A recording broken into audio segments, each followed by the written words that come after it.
Hi, I'm your host Vasco Duarte. Welcome to the Scrum Master Toolbox podcast, where we share tips and tricks from Scrum Masters around the world. Every day, we bring you inspiring answers to important questions that all Scrum Masters face day after day.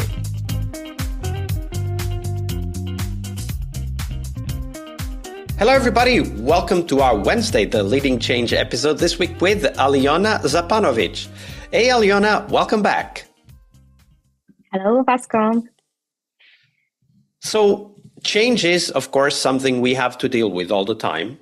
And therefore, we need to kind of, learn the tricks of the trade, as it were, to be able to help change along and to become change leaders ourselves. So let's hear one of those stories, Aliona. Tell us a story of a change process you were involved with and walk us through the steps, step by step. And as you go through those, highlight for us the tools, the tips, the tricks, and the techniques you learned back then that you still apply today.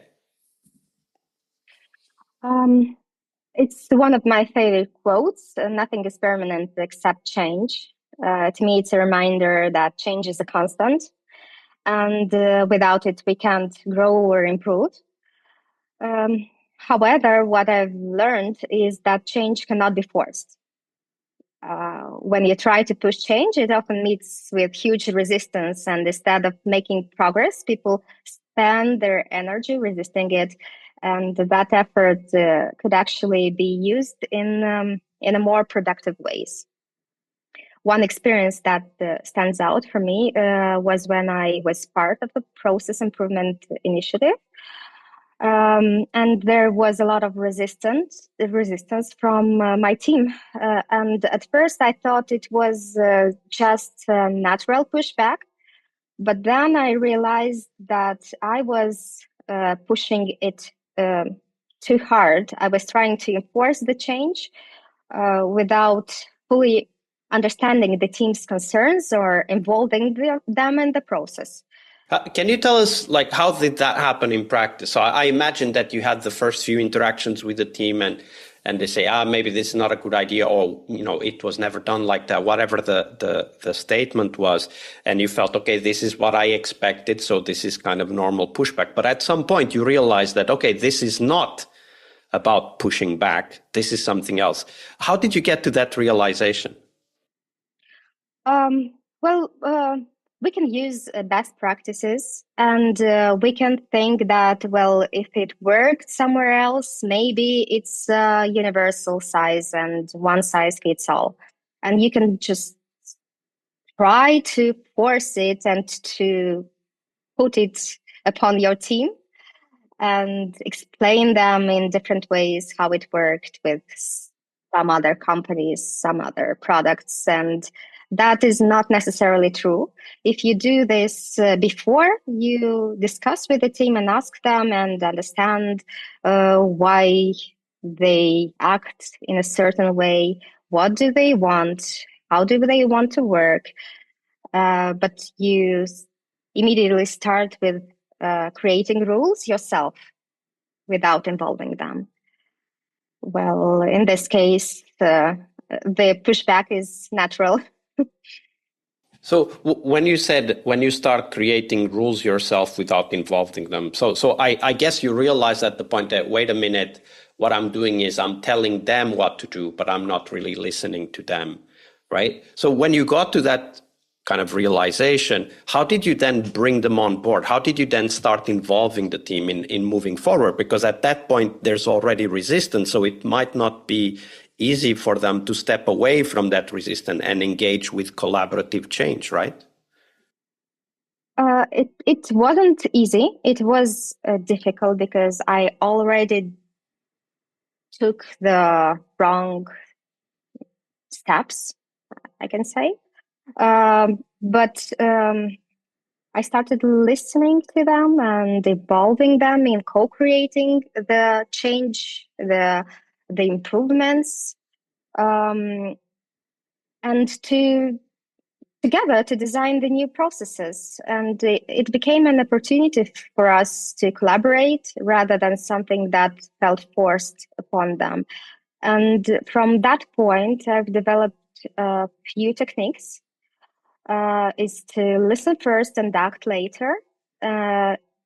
Before even proposing any changes, to start to listen to the team, to understand the pain points and their motivation and concerns. The second one would be co-create solutions. Involve the team. This not only reduces the resistance, but also gives them the ownership, and that is really important. And not to change. To start with small increments of change instead of one big, and to celebrate wins when the team sees the positive outcomes of the changes they helped create. It motivates them to continue pushing for improvement. And I've learned that people are much more willing to embrace change when they feel they are part of the process. It's a choice, and by giving them the freedom to choose how they evolve, we can help them grow without forcing it.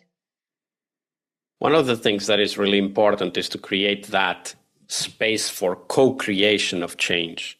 How do you these days, how do you do that? Of course, listening is part of it, but how do you in practice involve them? Like, how do you start that co-creation process with the teams that you work with? Well, I think it's all about building trust. In the end, it's all about building trust. Because yes, people should not be, I can't say afraid, but sometimes it's not afraid to speak up. Sometimes it's not willing to speak up because nothing ever changes, even if I say what I think. And if you trust your team, if you trust that if you voice your opinion, something will actually happen. And that is transparency. We use transparency. We celebrate the wins. We see that it made a difference for us. Absolutely. And